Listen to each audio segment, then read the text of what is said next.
Michael James Brown.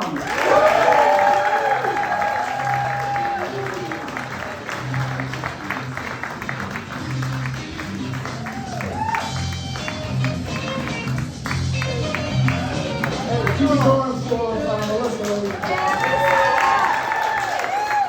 And since the last guy is not going to bring you guys big black dick energy, I guess I'll have to take care of all of that. Who had the birthday? Monica? I'm here.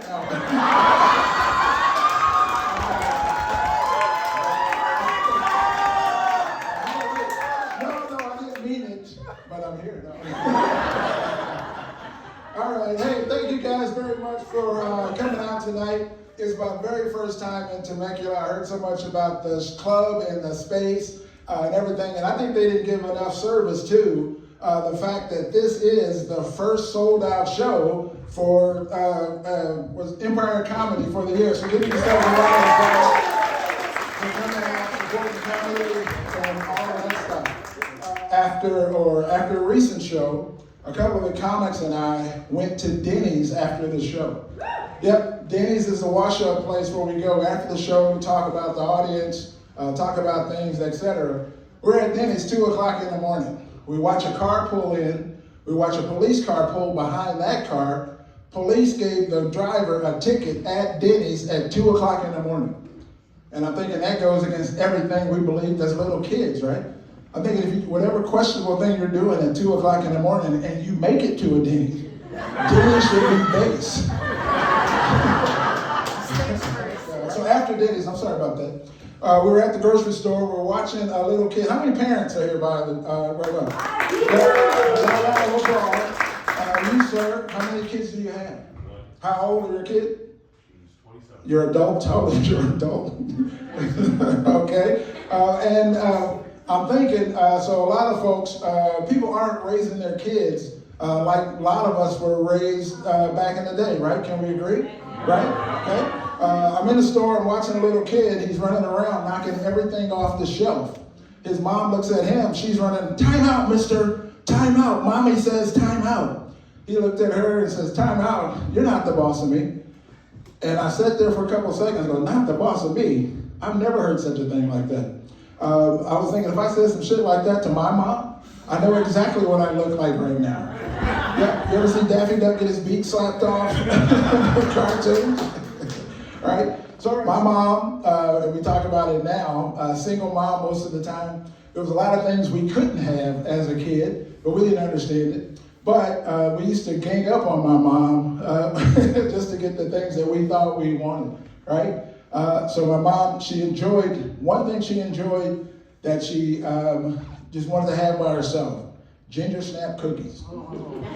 She would go to the store, buy a bag of ginger snap cookies, she would take them out of the bag and she'd set them in front of us and she'd say, I'm putting these cookies on top of the refrigerator. Leave my fucking cookies alone. But, so I got a bunch of brothers and sisters. There's 3 older that I've never met before. We never played together, we didn't no pictures together. But I am the leader of the 2nd division of kids. So when she says leave her cookies alone, I'm thinking that's a challenge to me and the rest of the kids. So I'm the one who always starts the trouble. I got the kids together, say, huddle up. It's like a little small football team against her to get those cookies. Huddle up. Mom said we can't have any cookies. Okay, here, we're gonna run ginger snap, Z-wiggle, slant on 4, and I'm gonna get you guys some cookies. The kids looked at me and go, what the fuck are you talking about? Only football people probably know the other lingo that ain't very much. That's from a sports thing. So I'm gonna get you out some cookies. My mom, like I said, we used to send us to the store to get various things. When you're young, you gotta run, you gotta do chores, you gotta do all that stuff whether you're old enough or not. I had to go to the store. If you're 7, come from a small or large poor family, you have to learn to do some of the chores. Mom sent me to the store. By 7, I have to learn which items to pay food stamps, which items to pay cash, which items to redeem coupons, right? right? That's what I mean. Exactly. There's a lot, it messes up the whole thing. You can fuck up the budget for a whole month if you get the wrong one. You got to get your change right.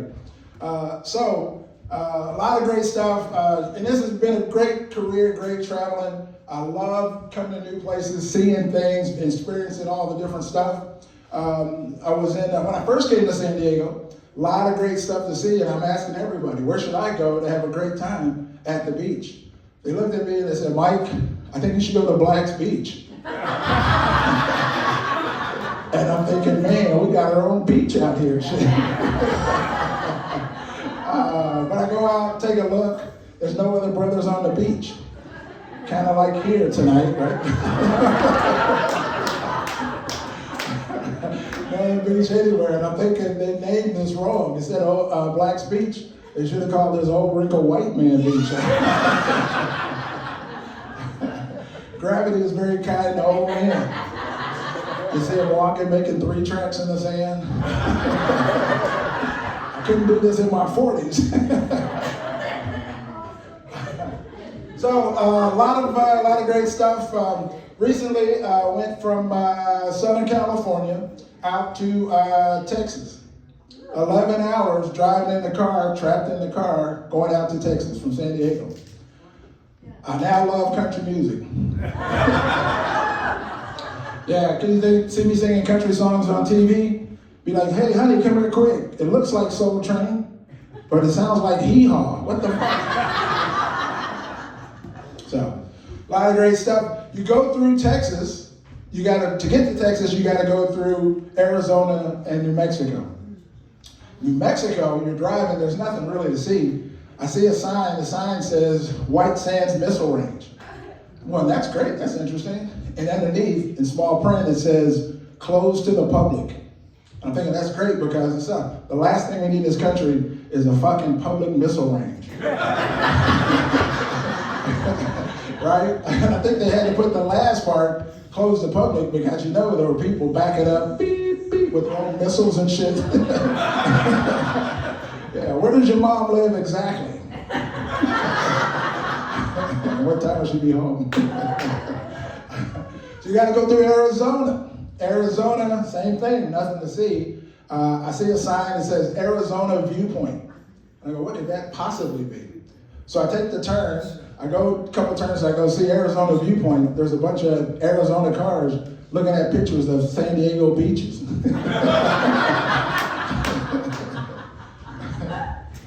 So I'm still single, and I'm back to being single again. And actually, strange enough, I actually feel like talking about this tonight. It's actually a little bit unplanned.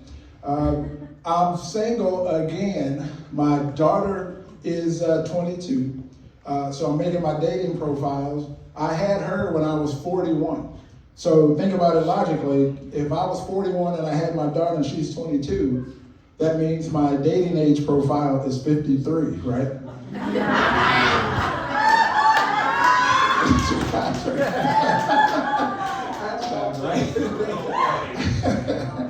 No, I'm 60. I will be 64 in a couple years. I was about to say I don't look like it, right? Or I do, or I look terrible or something, right? Yeah. So the thing is, everything saying is black don't crack.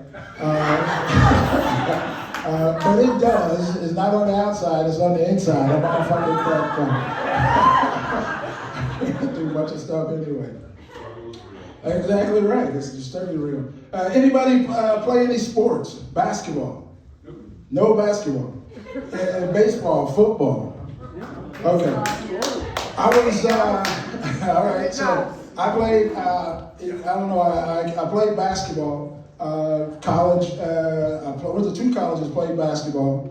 My high school, there was 1,000 graduating kids. I was the MVP of the basketball and the track team, right? So I was, we were working it out, the whole thing. And I think I can still play basketball today, but they've changed the rules so much, I don't even know, I don't know if I can still play. Anybody ever see how much they travel in a basketball game anymore? Yeah. Right? Old school, I was saying, the guy, and I can't play with the kids anymore because then they go, oh, gee, you gotta respect, I call it traveling. and they go, oh, gee, you got to respect my call. And then because they think I'm so old, I don't know what they did, they have to explain it to me. So, hey, all I did was hezzy with my dribble with my hand under the ball, and then I gather stepped into a Euro step, and then 2 back steps to shoot a jumper. How is that traveling? And I'm like, how the fuck is that not traveling? What are we talking about? Come on, man. You can change it to make things, whatever you're doing, but you're just fucking up the game. It's not even a game anymore. So back to single, and it's probably I'm single because I'm forgetful. But I'm out dating, I'm out trying to meet different folks, and actually meeting them, and we're all having a great time. The first dates are a problem. It's a lot of work. Second dates, you never know how much work it takes for a woman to get ready on a first date till you take them camping for 2 weeks. You go out there the first week, everybody looks good, you're having a great time. The second day, you come out, all their eyebrows are all grown together and shit. Looking like Eddie Munster. You go, Gail, is that you? You better say something with Gail and say right now, I'll shoot you right now. So here's one thing I want to try with this audience real quick. You guys are going to hate me already, but there's only 100 people, so I'm used to it. I'm single, and I think guys are single. There's a lot of single people lately, and I think guys are single because there's a lot of single women. And I think women are single because single women can't make a fucking decision. Oh, wait, I knew I was going to get that response. The difference between a married woman and a single woman is that married women can make a decision no matter who the guy is. They'll at least decide, I'll take him as he is. I don't have to work and wait till he gets better, that kind of thing. Single girl, as a matter of fact, here, guys, and I know you guys, all the women hate me now because they don't know where I'm going with it. But guys, how many of you guys here have paid $100 for a date? Round of applause. You just spent $100. You got a nice meal. Maybe tonight you're having a couple of drinks. That's going to cost you $100. How many guys have spent $200 on a date? Round of applause. You spent there. You've gone to a nice restaurant. You got the car service. You got the valet. You got all of those things. $200. Is there anybody of my fellow brethren? I'm trying to build a coalition. Who spent $300 on a first date? $300. Maybe you met her from out of town, you flew her ass to your house, you bought $50 of soap because she forgot that bar, the one that she can't wash her face with, the same one that she washes her body with. But all the girls know, right? Guys don't know about that. Guys wash up in the same shit they clean their engines and shit with. Right? Go to the girl, she is peculiar. The soap I use on my face got to be different from the one on my breast and the one on my legs and all of that kind of stuff. But you did that. You spent $300. The lady came by with the flowers at the table. You paid for the flowers, only to have at the end of that date that same girl who's taking the leftovers from your plate and her plate, eating the dinner that you bought, that said, you know, I just don't feel any chemistry with you. Right? So guys are putting out the effort, I think, and I think, you guys ever get done, don't beat me up out here, but I just think guys are putting a lot of effort for a lot of first dates, a lot of great stuff, and that's why. So that's why we're all single. A lot of great shows on TV, or a lot of commercials come on. Commercial comes on and says, don't drink and drive, don't do drugs, 3 o'clock in the morning. I'm thinking too late. Right? That's too late. 3 o'clock in the morning, you're about as drunk or as high as you want to be anyway. And I think that commercial should say, turn off the oven. You come home drunk, you want to bake the most delicious turkey. And the package says, bake at 400 for 6 hours. You go, fuck that, I'm hungry now. If I bake that at 800 for 15 minutes, that's kind of the same, right?